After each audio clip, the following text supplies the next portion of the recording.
You ever sit there staring at your investment account balance, watching those numbers tick up and down, and wonder if any of this actually matters? Like, you've put in $10,000, maybe more, and you tell yourself it's progress, you're doing the right thing? But deep down, there's this nagging voice asking, is this amount even significant? Will it ever actually change my life? My name is Anderson, and I want to tell you something most financial advice skips over entirely. The difference between investing $10,000, $100,000, and $1 million in the same fund isn't just about the numbers. It's about what those thresholds unlock psychologically, strategically, and practically. And what I found when I ran the projections shocked even me, because the real story isn't just about returns. It's about the moment when investment stops being a chore and starts becoming a self-sustaining engine that reshapes your entire relationship with money. Here's what most people get wrong. They assume investing more money simply produces proportionally larger gains. 10,000 becomes 11,000. 100,000 becomes 110,000. A million becomes 1,100,000. Same percentage, bigger pile. And sure, that's mathematically true.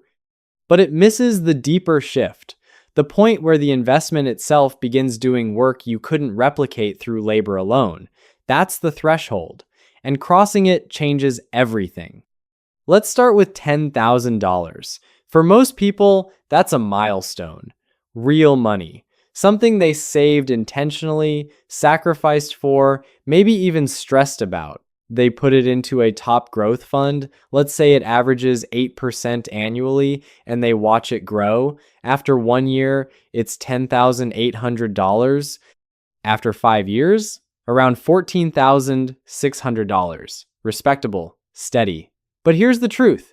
At this scale, the money is still fully dependent on you. If you stop contributing, growth slows to a crawl. The account needs constant feeding to feel like progress. Now imagine $100,000, same fund, same 8% return. After 1 year, it's $108,000.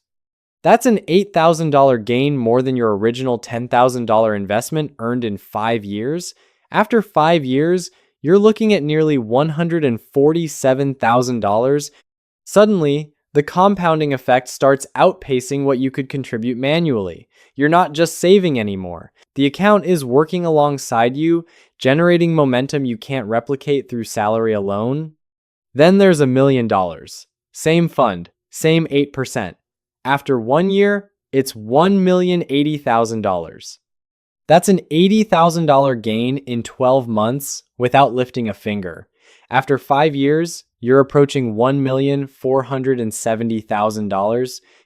At this level, the investment has crossed an invisible line. It's no longer just growing, it's compounding faster than most people earn, save, or spend. It's become a force that operates independently of your daily decisions. This is the threshold nobody talks about, the point where your money stops needing you to survive. And once you cross it, life doesn't just feel different, it is different. Before this threshold, you operate in what I call survival mode. Every market dip feels personal. Every missed contribution feels like failure. You're constantly calculating, can I afford this? Should I pull back? What if something goes wrong? Your mental bandwidth is consumed by vigilance, caution, and reactive thinking. Scarcity narrows your vision. You see threats everywhere, opportunities nowhere. After this threshold, you shift into growth mode. The same market dip that once triggered panic now feels temporary. The same unexpected expense that used to derail your plan becomes manageable without stress.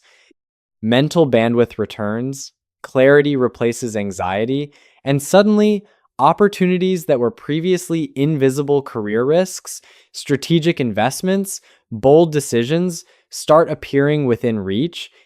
Not because the world changed, because your relationship with uncertainty changed. Let me show you what this looks like over time.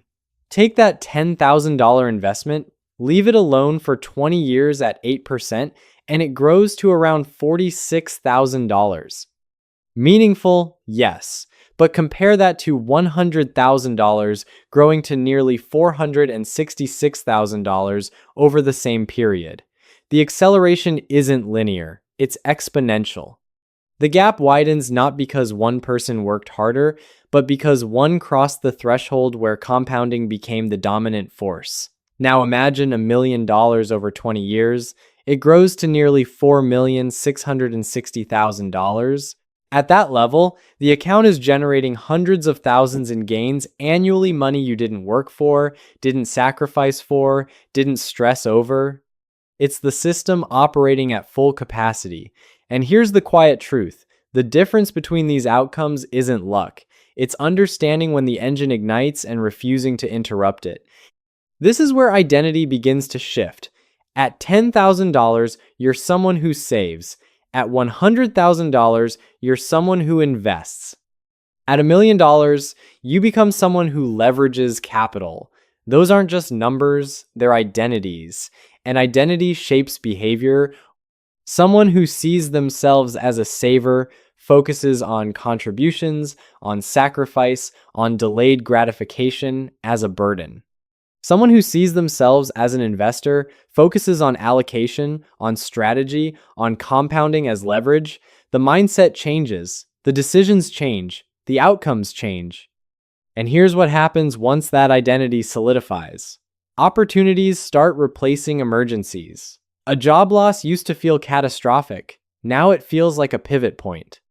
A market correction used to trigger panic selling, now it feels like a buying opportunity. The same events, completely different emotional responses.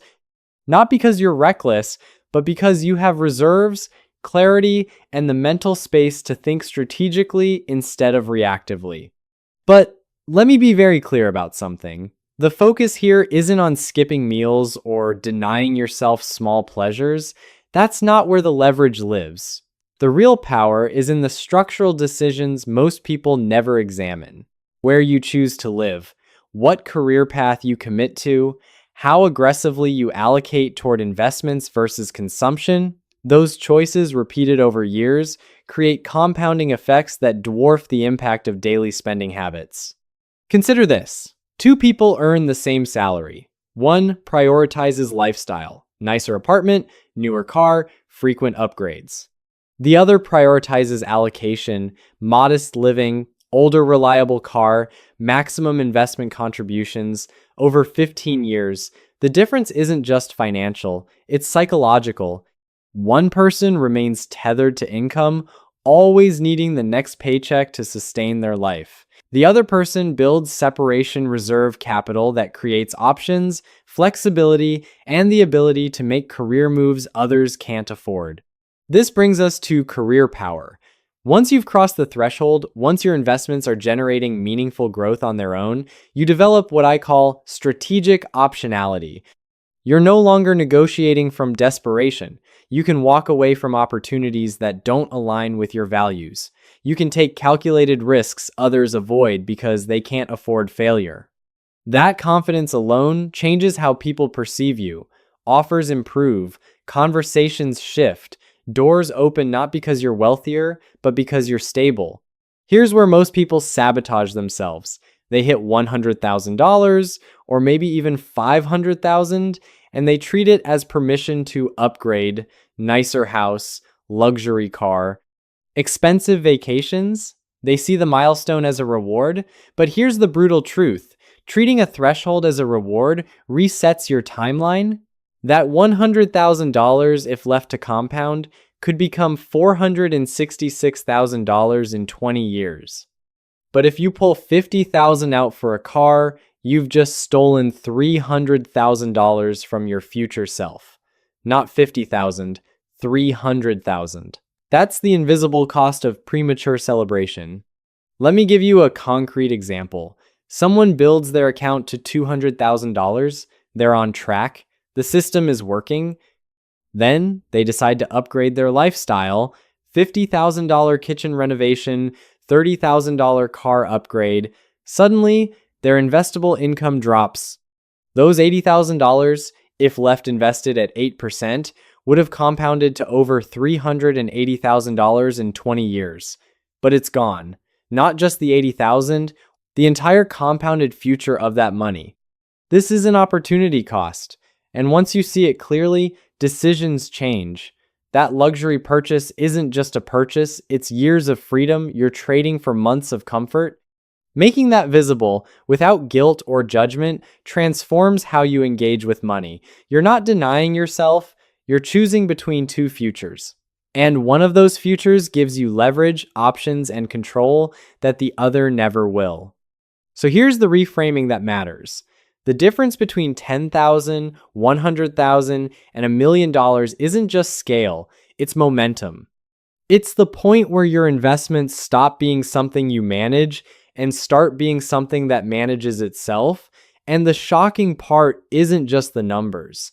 It's how quietly, how inevitably that shift changes everything, your stress levels, your career decisions, your sense of what's possible. Think about your future self for a moment. Not the version with the newest car or the biggest house, the version with time, with margin, with the ability to say no to opportunities that don't fit. That version doesn't thank you for spending aggressively. They thank you for understanding the system, for protecting the threshold, for letting compounding do the work it was designed to do. The results shocked me, not because the math was surprising, but because of how invisible the threshold is to most people. They're one decision away from crossing it, one allocation shift, one structural change, and they never see it. They keep reacting, keep upgrading, keep interrupting the engine right before it ignites. But you don't have to. Once you see the threshold, once you understand the mechanics, the path becomes simple. Contribute consistently, protect your investments from lifestyle inflation, focus on structural decisions, not daily expenses, and most importantly, treat every milestone as a seed, not a reward. Retirement isn't about hitting a magic number. It's about crossing the threshold where your money works harder than you ever could. And once you're on the other side, freedom isn't a fantasy. It's a timeline, a measurable, inevitable result of decisions you're making right now. My name is Anderson. Thanks for listening. I'll see you in the next video.